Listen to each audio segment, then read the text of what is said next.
नमस्कार। Hindi professional VBG में आज का विषय है उद्धव प्रसंग। सबसे पहले आपने अगर हमारे इस चैनल को सब्सक्राइब नहीं किया है तो सब्सक्राइब कर लीजिए, पूरी वीडियो देखिए, उसके बाद अगर अच्छी लगे तो इसे लाइक कीजिए और शेयर कीजिए। आज का विषय बताया था भी उद्धव प्रसंग। तो आइए जानते हैं उद्धव प्रसंग में क्या है। उद्धव और गोपियों का संवाद है। यह कविवर जगन्नाथ रत्नाकर द्वारा रचित काव्य ग्रंथ उद्धव शतक से लिया गया है। पढ़ते हैं इसका वाचन एवं इसकी सरल व्याख्या। पहला अवतरण है। भेजे मन भावन के उद्धव के आवन की सुधि ब्रज गावन में पावन जब लगी। कहे रत्ना कर ग्वालिनी की झोरी झोरी दोरी दोरी नंद पोर आवन तब लगी। उझकी पद कंजनी के पंजनी पे पेखी पेखी पाती छाती छोहनी छब लगी। हमको लिख्यो है कहा, हमको लिख्यो है कहा, हमको लिख्यो है कहा, कहन सब लगी।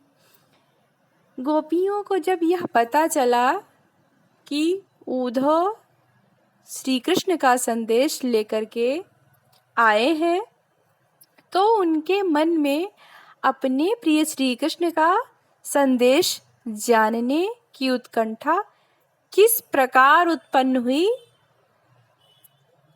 ये बताते हैं कि मन भावन श्री कृष्ण के द्वारा भेजे मन भावन अर्थात मन भावन श्री कृष्ण के द्वारा भेजे हुए उद्धव के आने की आवन की अर्थात आने की सुधि अर्थात सूचना जब ब्रज गांव में फैल गई, उसी समय रत्नाकर कवि क्या कहते हैं, उसी समय ग्वालिनी की झोरी झोरी अर्थात ग्वालिनों के झुंड दौड़ी दौड़ी अर्थात दौड़ दौड़ कर नंद बाबा के द्वार पर आने लगे। और गोपिकाओं की क्या स्थिति होती है कि उद्धव के हाथ में जो संदेश है, जो पत्र है श्री कृष्ण का, उसमें जो संदेश लिखा हुआ है उसको जानने के लिए इतनी उत्सुक हैं कि वे अपने कमल रूपी चरणों के पंजों पर उझक अर्थात उचक उचक कर पद कंजन कमल रूपी चरणों के पंजों पर, यहाँ रूपक अलंकार है,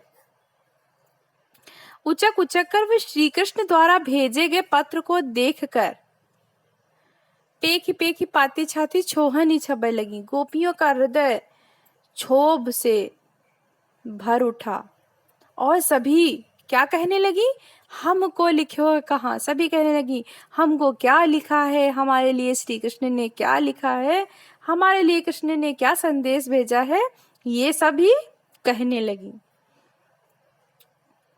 तो इसमें जो है ब्रज भाषा का प्रयोग हुआ है।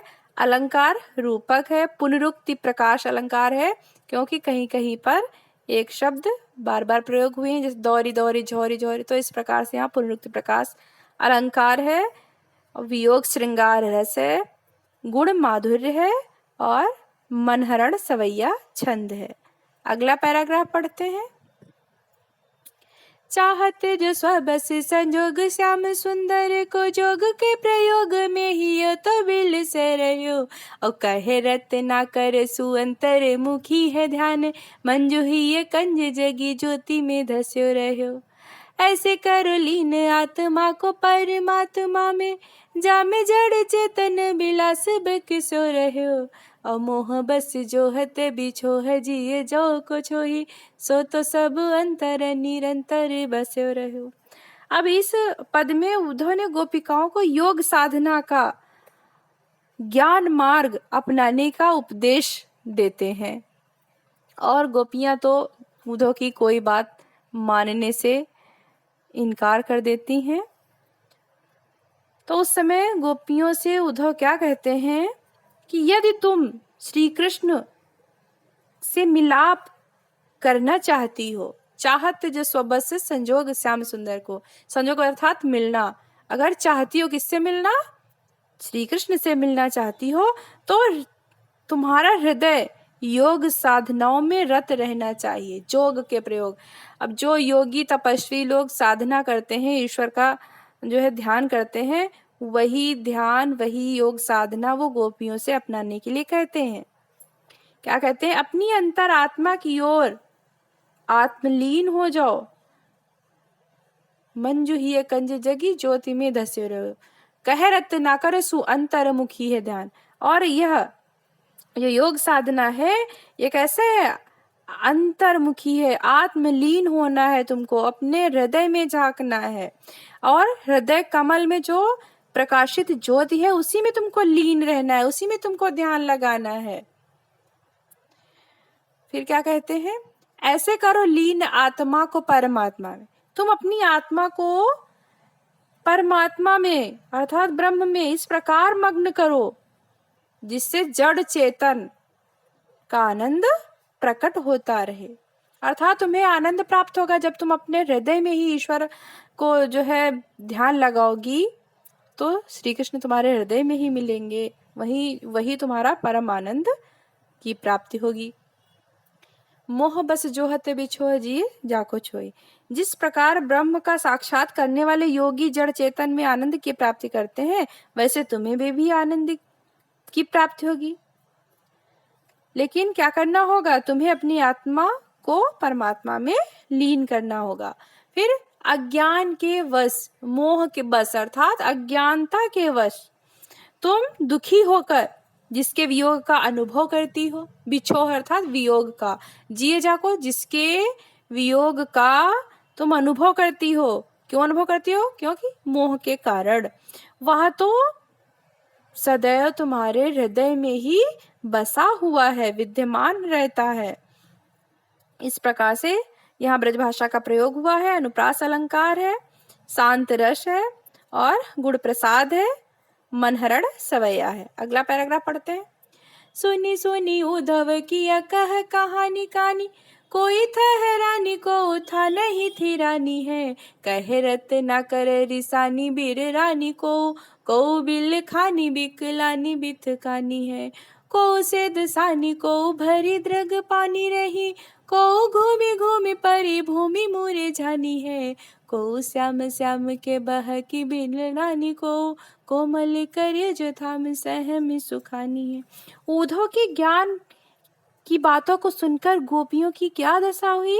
इस छंद में उनका इसका मार्मिक वर्णन हुआ है कि उद्धव के द्वारा कहने योग्य कहानी अर्थात श्री कृष्ण का योग संबंधी जो असहनीय और निष्ठुरता से भरा हुआ संदेश वे अपने कानों से सुनती हैं। सुनी सुनी उद्धव की अकह कहानी का न कहने योग्य कहानी जब उद्धव की सुनती हैं तो उनकी स्थिति क्या होती है, को ठहरानी अर्थात कोई जो है गोपिका कांपने लगी और कोई अपने स्थान पर खड़ी ही रह गई, थिरानी अर्थात खड़ी ही रह गई। रत्नाकर जी कहते हैं कि कोई कोई गोपियां तो क्रोधित हो गई, रिसानी अर्थात क्रोधित हो गई, और कोई बिररानी अर्थात बड़बड़ाने लगी, को बिलखानी अर्थात कोई बिलाप करने लगी, कोई विकल हो गई और कोई जो है शिथिल हो उठी, और कोई सेदसानी अर्थात कोई पसीने से तर हो गई, और किसी की आंखों में पानी भर आया, द्रग पानी रही, किसी किसी की आंखों में पानी भर आया, और कोई चक्कर घूमी घूमी अर्थात चक्कर खा करके भूमि मुरझानी अर्थात भूमि पर मूर्छित होकर के गिर पड़ी, कोई श्याम श्याम कह करके आवेश युक्त होकर तड़पने लगी, और कोई कोमल कलेजे को पकड़कर डर कर सूख गई। अर्थात वहां पर उपस्थित प्रत्येक गोपी दुख और वेदना के असीम और अथाह सागर में डूबने उतरने लगी। अर्थात उनकी बहुत ही मार्मिक स्थिति हो गई, क्योंकि उनसे यह उम्मीद नहीं थी श्री कृष्ण से कि वो इस तरह का संदेश उनके लिए भेजेंगे। अगला पैराग्राफ पढ़ते हैं। कान दूत कह दो ब्रह्म दूत है पधारे आप, धारे प्रन फेरन कोमति ब्रज बारिकी, और कहे रत ना कर पे प्रीति रीति जानत ना, ठानत अनीति अन नीति लय नारी की। मान्यो हम कान ब्रह्म एक ही कहो जो तुम, तहु हमें भावती न भावना न्यारी की। और जय बिन बिगरी न बारिधि ता बारिधि को, बूंदता बिलय है बूंद भी बस बिचारी की। अब उद्धव जो अपने उपदेश में ब्रह्म और आत्मा परमात्मा का जो अभेद पूर्ण बातें कहते हैं, गोपिकाएं उसका विरोध करती हुई कहती हैं कि अपने अस्तित्व के विनाश का वो कारण मानती हैं उन बातों को। तो गोपियां उद्धव से पूछती हैं कि हे उद्धव, आप ब्रजबालाओं की बुद्धि को बदलने का प्रण लेकर के तथा श्री कृष्ण के दूत बन करके यहाँ आए हैं, अथवा ब्रह्म के दूत बन करके आए हैं। ये कान दूत कंधो ब्रह्म, कृष्ण के दूत बन करके आए हैं कि ब्रह्म के दूत बन करके आए हैं। जो प्रण फेना अर्थात हमारा प्रण, जो प्रण क्या है, श्री कृष्ण से प्रेम करने का, तो वो प्रण को बदलने के लिए आप आए हैं, हमारी बुद्धि को बदलने के लिए आप आए हैं। तो इस तरह से वो उद्धव से प्रश्न करती हैं, पूछती हैं। फिर क्या कहती हैं कि कह रत ना कर पे प्रीति रीति जानते ना, हे उद्धव आप प्रेम की रीति को नहीं जानते हो, इसलिए आप ठानत अनीति यानी नीति ले नारी की, इसलिए आप अनाड़ियों और बुद्धिहीनों जैसा व्यवहार करके अन्याय कर रहे हैं। अनाड़ी ठानते हो अर्थात प्रण लेते हो। आपके कहने के अनुसार, मानो हम कान ब्रह्म एक ही कहो जो तुम, आपके कहने के अनुसार अगर हम मान भी लेते हैं कि श्री कृष्ण और ब्रह्म एक ही हैं, तो यह भी एकत्व का विचार हमें अच्छा नहीं लगता। मैं नहीं चाहती कि कृष्ण और ब्रह्म एक ही हैं, मैं नहीं मानती इसको। जय है बिन बिगड़ी न बारिदिता बारिदि की। आप तो स्वयं जानते हैं, फिर क्या एक उदाहरण देती हैं, आप तो स्वयं जानते हैं कि समुद्र में बूंद के मिल जाने पर समुद्र की असीमता में कोई अंतर नहीं पड़ता। अर्थात अगर समुद्र में जल की एक बूंद मिला दी जाए तो उसमें कोई अंतर नहीं पड़ता है, परंतु बूंद का अस्तित्व जो है वो समाप्त हो जाएगा। गोपियों के ऐसे कहने का तात्पर्य क्या है? गोपियां इस तरह से क्यों कहती हैं? गोपियां क्या कहती हैं कि ब्रह्म समुद्र के समान विशाल है। जिस ब्रह्म की उपासना करने के लिए तुम कहते हो वो कैसा है? समुद्र के समान विशाल है, और हम बूंद के समान सीमित हैं। समुद्र में कुछ बूंद मिल जाए अथवा ना मिले, उससे समुद्र के अस्तित्व पर कोई प्रभाव नहीं पड़ता, किंतु यदि बूंद समुद्र में मिल जाएगी तो उसका अस्तित्व निश्चय ही समाप्त हो जाएगा। इसी प्रकार यदि हम ब्रह्म की आराधना करती हैं तो उसमें लीन होकर हमारा अस्तित्व समाप्त हो जाएगा, जबकि श्री कृष्ण की आराधना करते हुए हमारा अस्तित्व बना रहेगा। अब देखिए यहाँ पर गोपियों ने आत्मा तथा परमात्मा की अभेदता को अस्वीकार कर दिया है। गोपियों का हृदय सरल है, सहज है, ये इसमें दिखाया गया है, और भाषा इसमें ब्रज भाषा है। अलंकार, अनुप्रास, यमक और श्लेष दृष्टांत अलंकार का प्रयोग हुआ है। वियोग श्रृंगार है, गुण माधुर्य है, और छंद मनहरण सवैया। आज के लिए बस इतना ही। धन्यवाद। हमारी आने वाली वीडियो में इसका दूसरा भाग मिलेगा आपको। नमस्कार, धन्यवाद।